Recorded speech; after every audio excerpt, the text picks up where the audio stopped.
Hey, yo, everybody. I wanted to respond to some feedback I've been getting on my book that it's really good. Everybody agrees, but people have been saying to me, like, Tom, I kind of feel like maybe your book, it only works so well because it's all handwritten, and that it's more of your talent as a visual artist, more so than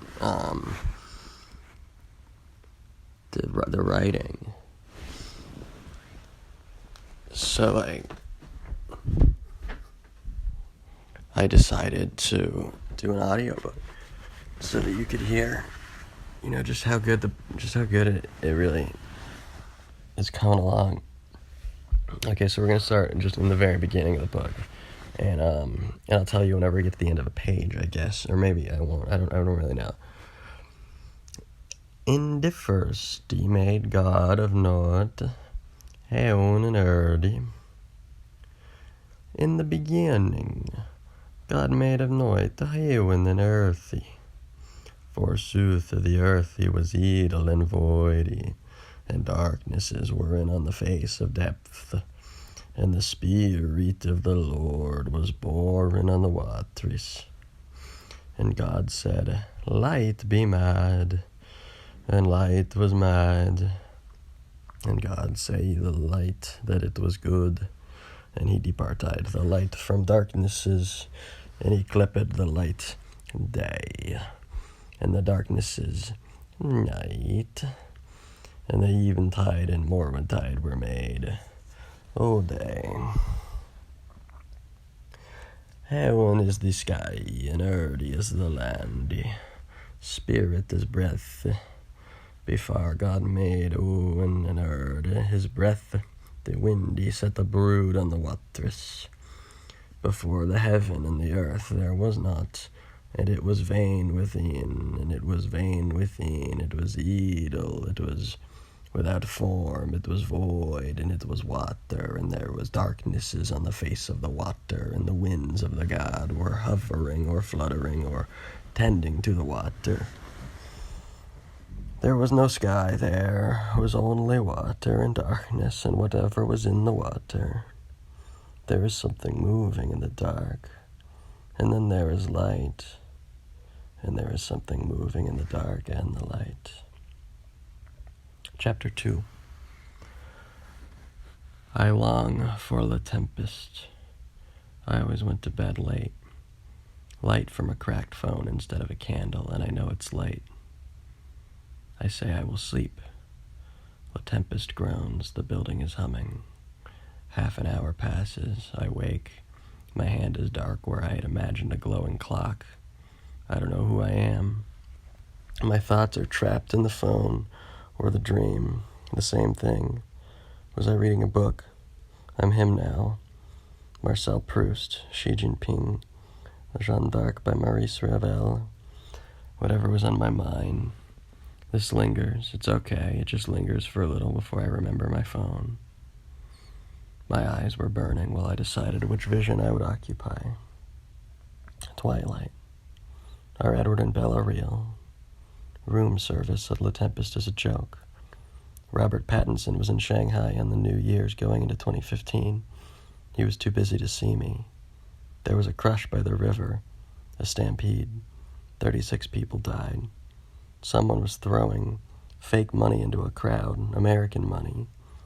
Pattinson wasn't there. He was in the French concession.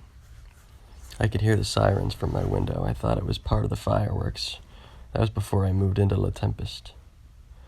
Had it been 6 months? What time is it? I can hear trains. Maybe someone in a strange place trying to find the end of his night and a ceiling to stare at while he tries to sleep, thinking of this wonderful country, and he'll never forget the exact path that train took tonight, and he'll never describe it to anyone either. Maybe there's someone waiting for him at the next stop, watching every incoming train, waiting. It's nearly midnight. A very simple portrait. Public life is necessarily not knowing of person. When you say, who is Tom Stockman? He enters into the public record the same as Robert Pattinson, the vampire. Nearly midnight. Every night near midnight, An invalid wakes up and sees the light in the hallway and says, "Oh good, it's morning." And then the light goes out and it's not morning, it's night, and nobody will bring him help. He's alone at night, all night in the hospital. It's 2 a.m. You're fast asleep. You could have let a world emerge, a world of sheets and pillows. You could have brought back Rome from the dream. I'll play 7 games of chess.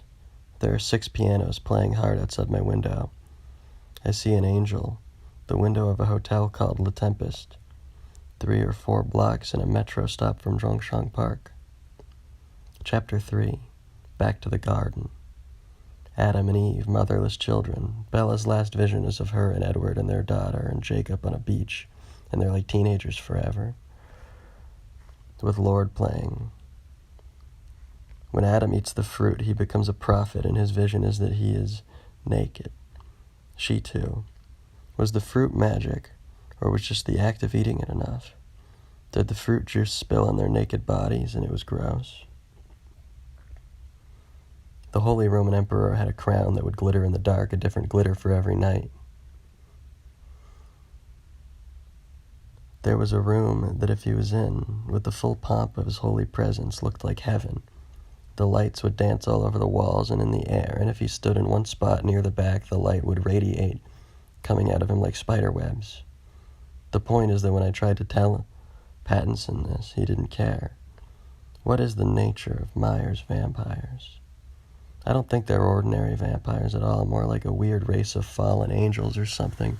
The way they glitter in the sunlight, like their skin is made of thousands of diamonds, like Kanye's mask on the Yeezus tour. But that's what they are. And I think if you left one in the sun, the light would get brighter and brighter until it devoured you. They're like Sumerian gods, Aztec angels. They've been walking the earth feeding. Maybe they don't even know what would happen. I was talking about a dream I had. I fell asleep in the Hotel La Tempest and I had a dream. Something about my old friends. A premonition. This was in 2015. Did I dream about what was going to happen? In 2009, I cornered Robert in a dressing room, and he taught me the orthodoxical position on the fates of the Twilight characters. Renesmee is the only survivor, translated into heaven like the prophet Elijah. Her werewolf, Iago, went wherever souls go, but Belle and Edward went to hell. There's no point. It carries all the weight of a papal bull. We can only fret about the details and the implications. There's a circle in hell where only lovers go, but I don't think you'll find them there. I think there are free agents in hell, free to walk right up to the devil or to the other one. Do you ever have these moments where you understand exactly what it's like to be a bird, or a bat, or a bug, or a planet, or the space in between planets, or whatever? You know what it feels like to think what a meteor thinks? Or to just see the space between the ground and the branches another road? Or to be that space and know that that bird just defined you before you were all of space and time, and now you're the space between the ground and the branch? Do you like it less when we go back to the story? I was awake in a hotel late at night, right? Or did I fall asleep? One of those nights I saw an angel outside my window 14 stories up. It was quiet. You could hear the air was curdling. I started to bleed all over, too, when I crawled out of the window. 6 pianos played hard, 6 visions, the air cut in half, shards cut my skin. That's why I was bleeding. You want the air to go through you into your head. I'm in the air, I see. 1, something nice. Like maybe 2, I don't know. 3, fuck. 4, help. 5, what do I do? 6, oh God. Why am I writing so small? Can anybody read this? What have I done? What is Le Tempest? Circle.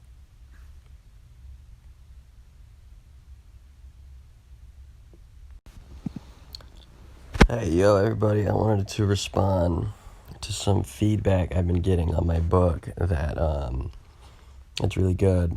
Everybody agrees, but